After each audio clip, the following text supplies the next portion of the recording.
오늘 저녁에 주시는 말씀은 시편 110편입니다. 시편 110편 말씀. 시편 110편 말씀 1절에서 7절까지 우리 한 목소리로 함께 읽어보도록 하겠습니다. 시편 110편 1절에서 7절까지입니다. 읽습니다. 여호와께서 내 주에게 말씀하시기를 내가 내 원수들로 내 발판이 되게 하기까지 너는 내 오른쪽에 앉아 있으라 하셨도다. 여호와께서 시온에서부터 주의 권능의 규를 내보내시리니 주는 원수들 중에서 다스리소서. 주의 권능의 날에 주의 백성이 거룩한 옷을 입고 즐거이 헌신하니 새벽 이슬 같은 주의 청년들이 주께 나오는도다. 여호와는 맹세하고 변하지 아니하시리라. 이르시기를 너는 멜기세덱의 서열을 따라 영원한 제사장이라 하셨도다. 주의 오른쪽에 계신 주께서 그의 노하시는 날에 왕들을 쳐서 깨뜨리실 것이라. 문 나라를 심판하여 시체로 가득하게 하시고 여러 나라의 머리를 쳐서 깨뜨리시며 길가의 시냇물을 마심으로 그의 머리를 드시리로다. 아멘. 오늘 말씀은 신약 성경에 직접 한 10번 정도 인용이 됐어요. 그리고 간접적으로 한 13번 정도 인용이 된 그러한 성경입니다. 이 인용 횟수가 말해주듯이 신약 성경에서 얼마나 예수 그리스도를 드러내는데 이 시편이 중요한 역할을 하고 있는가, 이거를 우리가 알 수가 있습니다. 그래서도 이 시편을 배우면서 여기에 우리가 주목해야 될 단어가 있는데 그것이 바로 주라는 단어예요. 주. 우리가 예수님을 주님으로 고백하잖아요. 그런데 그 주님의 의미가 뭐냐 하는 것을 오히려 이 구약에 있는 시편의 말씀이 가르쳐 준다는 겁니다. 도마가 이 부활하신 예수님을 믿지 못하다가 그 예수님이 나타나셨을 때 그 예수님을 향해서 나의 주, 나의 하나님 이렇게 고백을 했어요. 과연 도마는 주님의 뜻이 무엇인지 알고 그렇게 고백을 했을까? 우리 한번 성도님들 내 주님 할 때 주님의 의미를 나는 얼마만큼이나 알고 주님을 부르고 있는가 하는 것을 좀 물어볼 수 있기를 바랍니다. 구약에서도 내 주님이라는 말이 많이 나올 것 같아요. 그렇지만 하나님을 처음으로 주님, 또 그것도 나의 주님이라고 부른 첫 번째 인물이 다윗이에요. 다른 때에 나의 주여 하는 것은 이제 사람의 주를 지칭할 때 썼던 말이고, 하나님을 향해서는 놀랍게도 처음 등장한 사람이 다윗이었다. 그래서도 이 나의 주라는 말을 근원을 찾아갈 때 우리가 다윗을 만날 수가 있는데, 이 다윗이 많은 경우에 또 그렇게 나의 주님이라고 남긴 것도 아니에요. 다윗이 또 다윗만이 나의 주님이라는 표현을 썼는데 4번이 나옵니다. 시편에만 4번이 나오고, 그 중에서도 오늘 이 110편이 가장 명확하게 주님 의미가 뭐냐 하는 것을 알려주고 있다는 것입니다. 그래서도 이 시편이 그렇게 많이 신약에 인용이 되었고, 또 이것을 예수님이 스스로 인용하셨어요. 이렇게 말씀하셨죠. 다윗이 그리스도를 주라 칭하였은즉 어찌 그의 자손이 되겠느냐, 이렇게 반문을 하셨어요.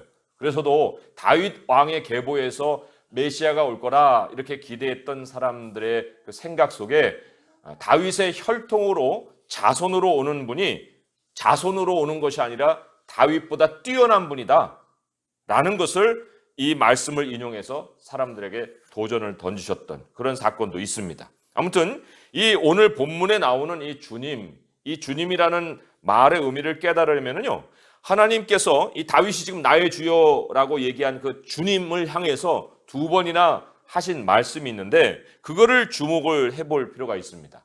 첫 번째는 1절이고 두 번째는 4절에서 5절인데요.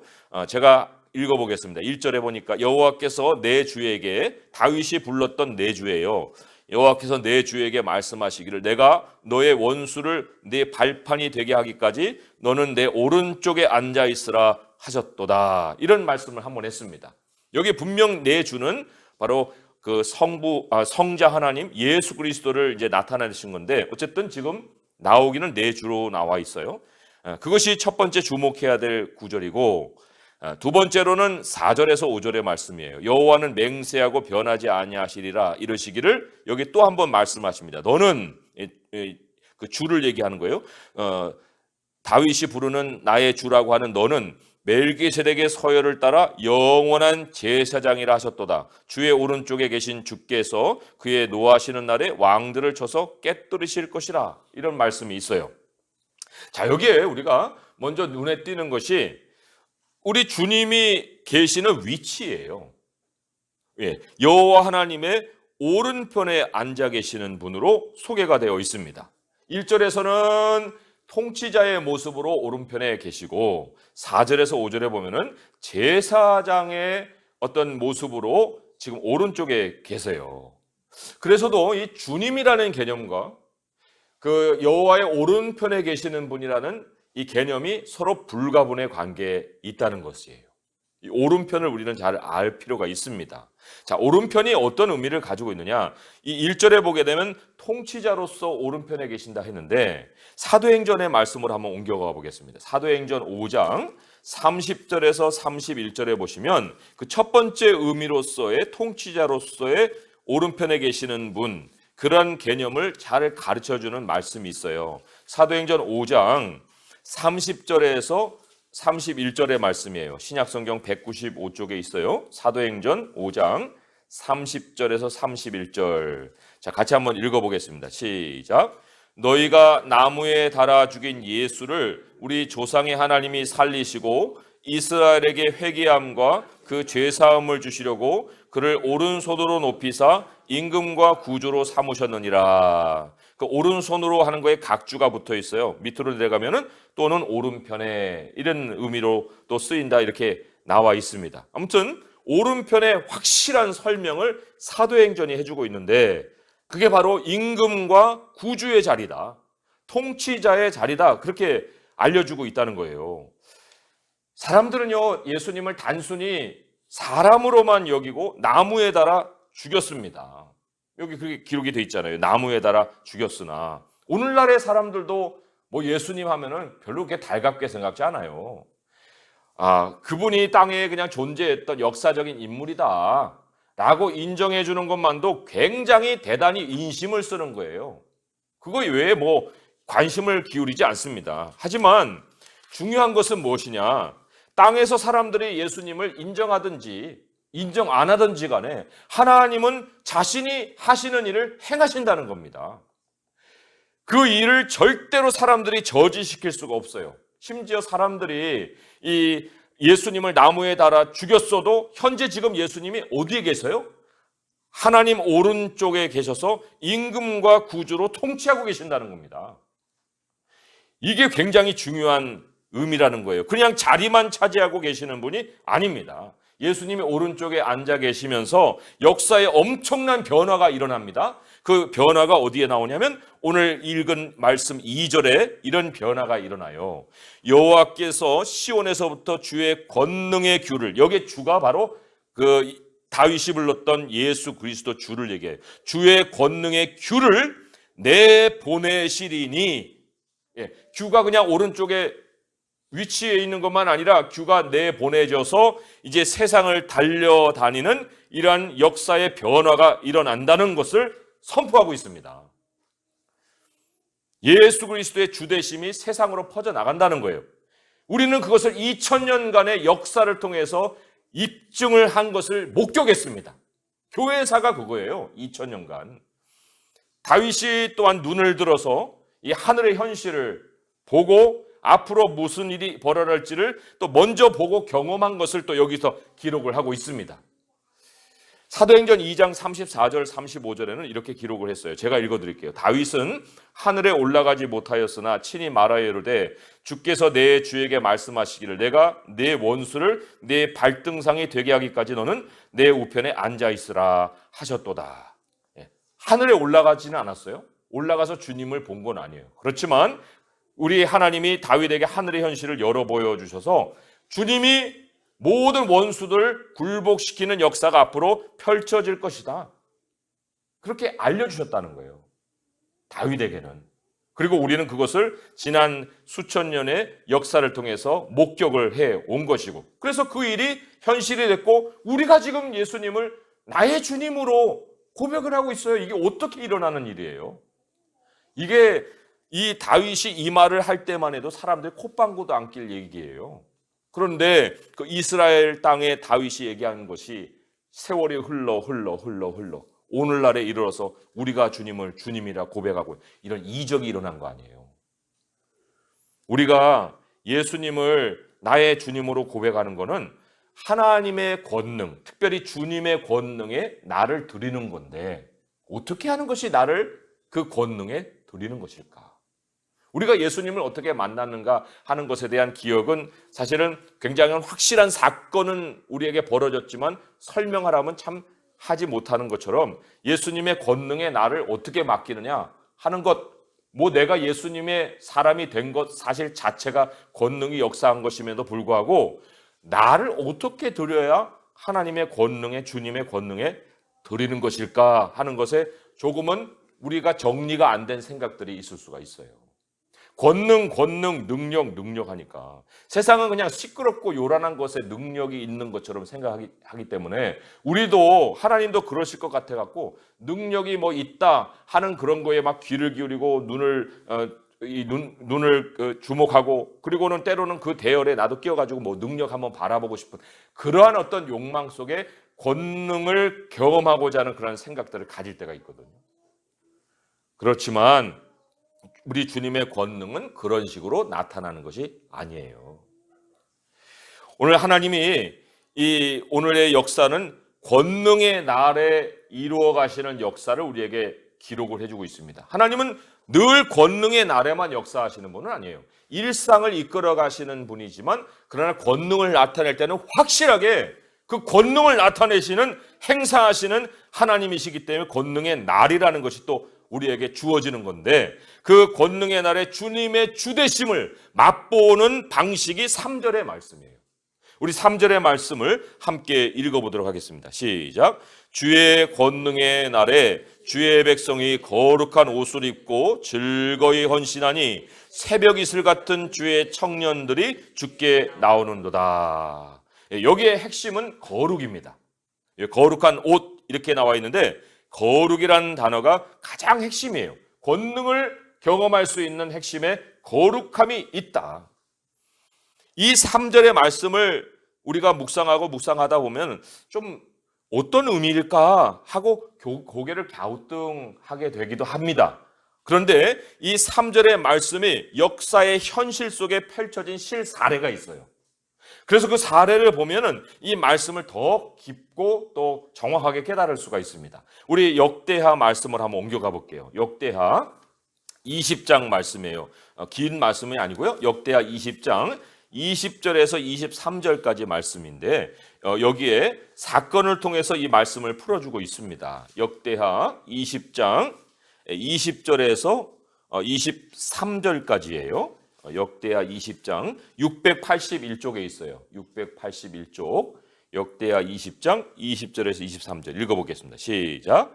이에 백성들이 아침에 일찍이 일어나서 드고와 들로 나가니라. 나갈 때 여호사밧이 서서 이르되 유다와 예루살렘 주민들아, 내 말을 들을지어다. 너희는 너희 하나님 여호와를 신뢰하라. 그리하면 견고히 서리라. 그의 선지자들을 신뢰하라. 그리하면 형통하리라 하고, 백성과 더불어 의논하고 노래하는 자들을 택하여 거룩한 예복을 입히고 군대 앞에서 행진하며 여호와를 찬송하여 이르기를 여호와께 감사하세 그의 인자하심이 영원하도다 하게 하였더니, 그 노래와 찬송이 시작될 때에 여호와께서 복병을 두어 유다를 치러 온 암몬 자손과 모압과 세일산 주민들을 치게 하심으로 그들이 패하였으니, 곧 암몬과 모압 자손이 일어나 세일산 주민들을 쳐서 진멸하고 세일 주민들을 멸한 후에는 그들이 서로 쳐 죽였더라. 이렇게 나옵니다. 여기에도 거룩의 그 단어가 나와요. 그죠? 21절에 보게 되면 노래하는 자를 택하여서 거룩한 예복을 입혔다. 이렇게 나옵니다. 이 거룩은 절대적으로 하나님을 신뢰하는 것을 그 개념으로 가집니다. 왜요? 거룩은 구별됨이거든요. 그러면 하나님의 백성이 세상과 구별되는 특징이 뭐냐? 뭐가 어떻게 다르길래 거룩하다 하겠느냐? 그거는 세상은 예수님을 못을 박았어요. 그런데 그 못 박은 예수님을 우리는 절대적으로 신뢰한다는 거. 그게 우리의 구별됨이에요. 그게 우리의 거룩함이라는 거예요.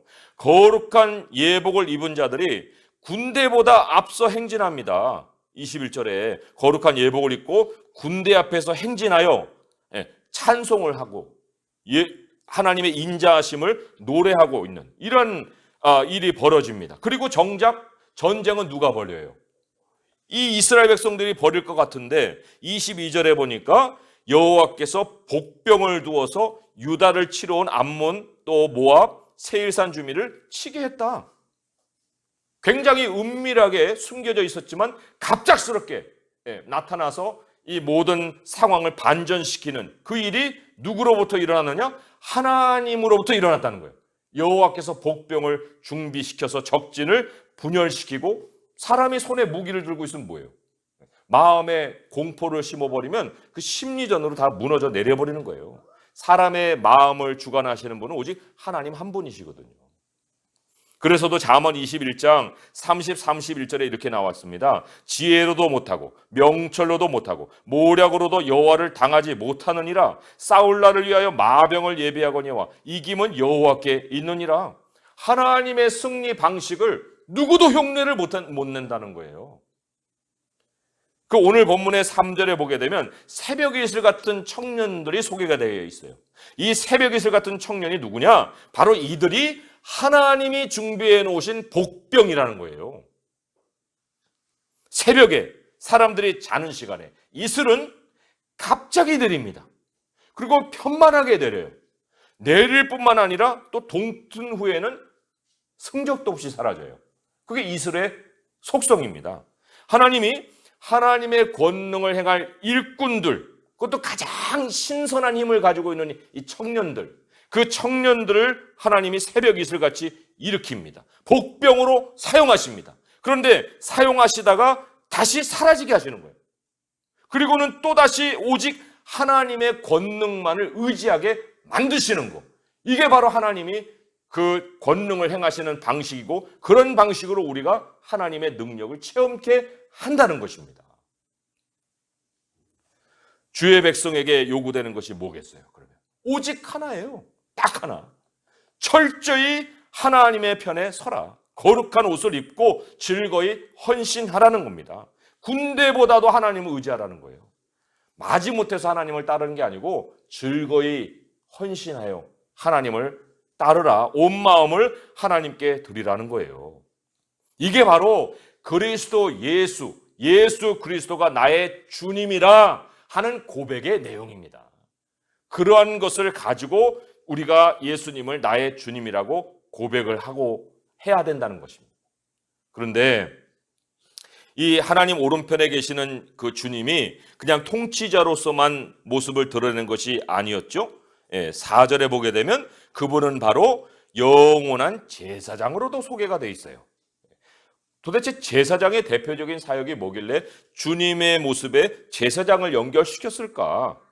그거는 중보 사역이에요. 예수님이 지금 무슨 사역을 하고 계실까? 로마서 8장 34절에 보시면 누가 정죄하리요? 죽으실 뿐 아니라 다시 살아나신 이는 예수 그리스도시니 그는 하나님 우편에 계신 자요 우리를 위하여 간구하시는 자시니라. 여기 우편에 계시면서 늘 우리를 위해서 간구하시는 분으로 예수님이 소개되어 있습니다. 그러니까 주님은 우리를 위해 기도하시는 제사장이에요. 그런데 여기 보니까 멜기세덱의 서열을 따르는 영원한 제사장이라 이렇게 나와요. 멜기세덱은 왕이며 제사장인 분이거든요. 굉장히 신비로운 존재로 역사에 유일무이하게 나타났던 그런 인물입니다. 아브라함이 전쟁을 마치고 돌아왔을 때 복을 빌은 제사장이었으면서도 이 아브라함이 또한 그에게 11조를 바치는 왕으로서의 존재였어요. 왕이면서 제사장이었다는 거예요. 그렇다는 것은 예수님이 우리를 위해 간구도 하시지만 그러나 간구한 그 내용을 실제로 실행하시는 주체가 되기도 하신다.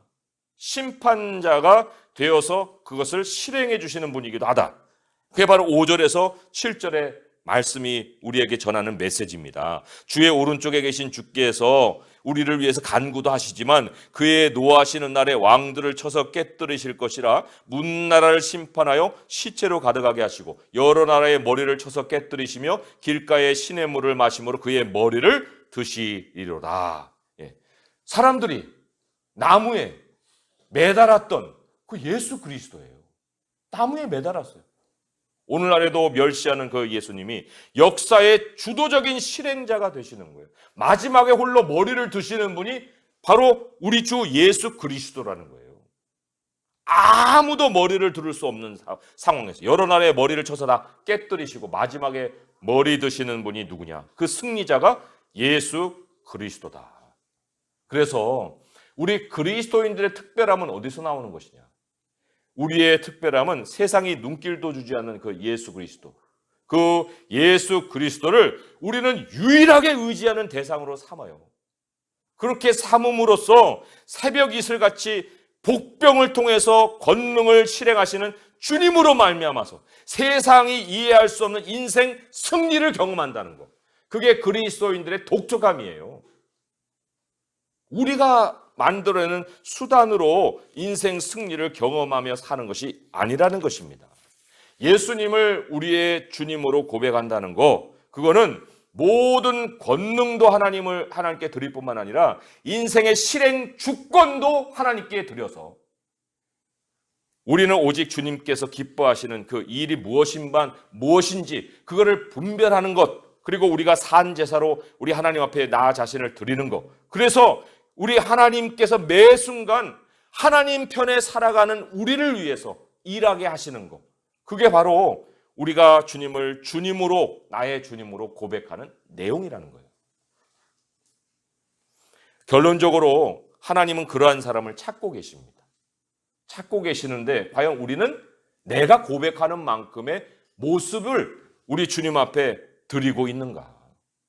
우리 시편 33편의 말씀으로 우리 오늘 메시지를 마치면서 기도하는 시간도 갖겠는데요. 시편 33편 12절에서 22절에 보면은 하나님이 자기를 의지하는 자를 얼마나 눈으로 살피고 계시는가 하는 것을 알 수가 있어요. 시편 33편 12절에서 22절까지의 말씀입니다.